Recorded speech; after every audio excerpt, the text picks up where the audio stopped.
Much. Such a pleasure to be back with John and you in this discussion. Let me quickly answer your two questions. Your first one is, can China rise peacefully? And the simple answer is yes. Because one point I emphasize in my book, Has China Won, is that we are entering a new era of world history.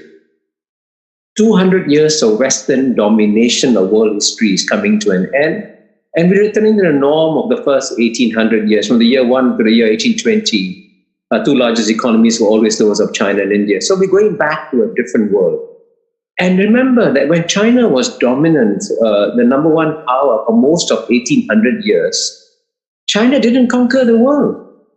China didn't go out like the British, the French, the Dutch and the Spanish, conquering colonies all over the world. Indeed, I believe in the 15th century, they had the largest, most powerful navy under Emperor Cheng He.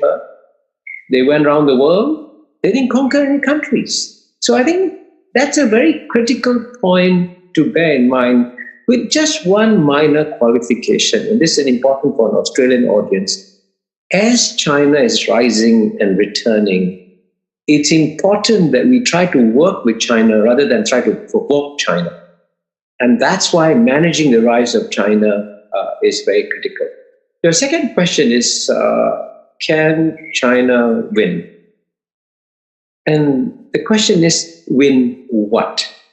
So clearly, if you mean in terms of can China become the world's largest economy, I can confidently say yes. And all that the Chinese have to do is achieve half the per capita income of the United States, and they will have an economy twice the size of the United States. Simple mathematics.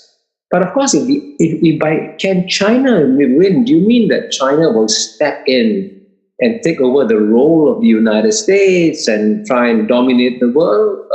I don't think China wants to do that. And as John Mearsheimer, who's going to speak next, has brilliantly documented in his book, The Great Delusion, America fought a lot of unnecessary wars in the Middle East and elsewhere.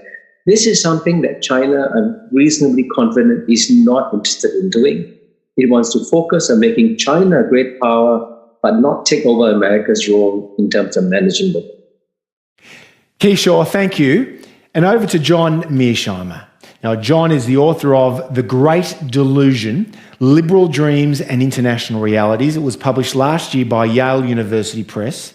John's also the author of The Tragedy of Great Power Politics, which Foreign Affairs magazine rated as one of the 3 most influential theses of the post-Cold War era, the others being Frank Fukuyama's The End of History and Samuel Huntington's The Clash of Civilizations. John Mearsheimer is also Professor of Political Science at the University of Chicago. John was a guest of CIS just last August 2019, and you can watch his events, including a debate with Australia's leading strategic thinker, Hugh White, in Canberra, in front of more than 500 people. John, welcome back to CIS, and over to you. Thank you, Tom, for inviting me to be on the show. It's great to be back with you and also with my old friend Kishore.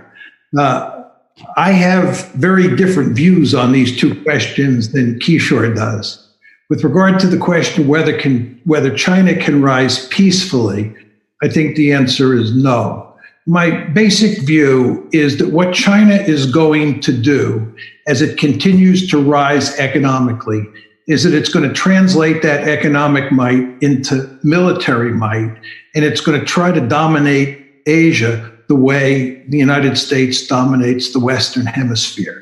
It's going to try to become a regional hegemon, the way the United States is a regional hegemon here in the Western Hemisphere.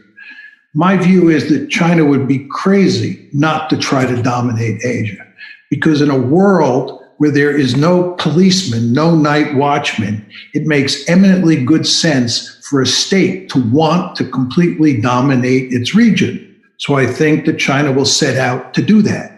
Of course, the United States does not tolerate peer competitors. The United States wants to remain the only regional hegemon in the world, and it therefore will go to great lengths to prevent China from dominating Asia.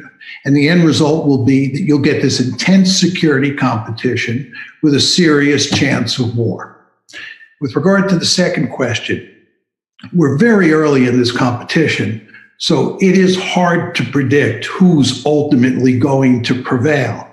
I think when you read Kishore's excellent book and you listen to him over the years, he thinks that the Chinese have the wind behind their back and that the United States is kind of like a dinosaur.